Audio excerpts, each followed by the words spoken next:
Bugünlük Nuran Belliyer, kod adı Rüken Çayan anısına yazılmıştır. Saat sabahın 9'uydu.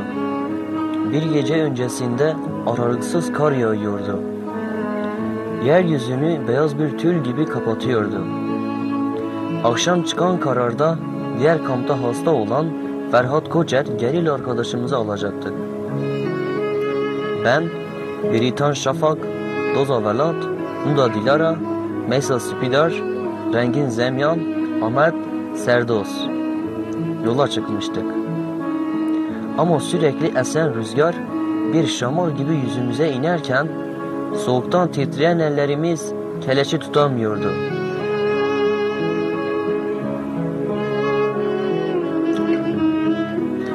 Kandil'in eteklerinde şaşırtıcı bir manzara vardı. Derin vadilerine, dik yamaçlarına rağmen dağ olmaktan nasibini almayan tepelerin zirvelerinde fırtınalar kopuyor, karın karıştığı, tülü andıran sert bir rüzgar esiyordu. Biz bir mağaradaydık. Rüzgarın sesi bile dışarı çıkma cesaretimi kırmaya yetiyordu. Öğle yemeği saatinde kendimizi bir kazazede gibi hisseder olmuştuk. Kar yağışından dolayı çalışmayan mutfakta çok az erzağımız kalmıştı. Lojistikçi arkadaşımız erzaksız mutfağı temizlerken son makarna paketlerini de tezgahın üzerine düzenle yerleştiriyordu.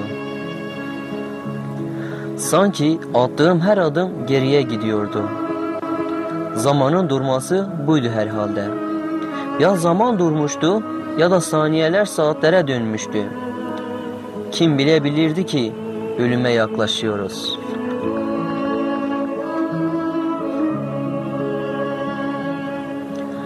Doza Velat'ın ikram ettiği çayı yudumlarken saatime bakıyordum.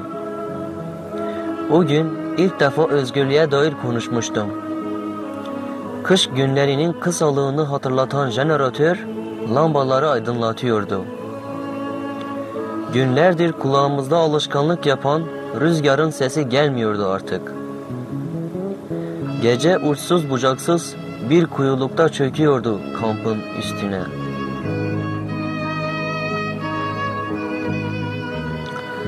Hevan Mervan akşam yemeği hazırlıklarına başlayınca biz de yardım etmeye gitmiştik.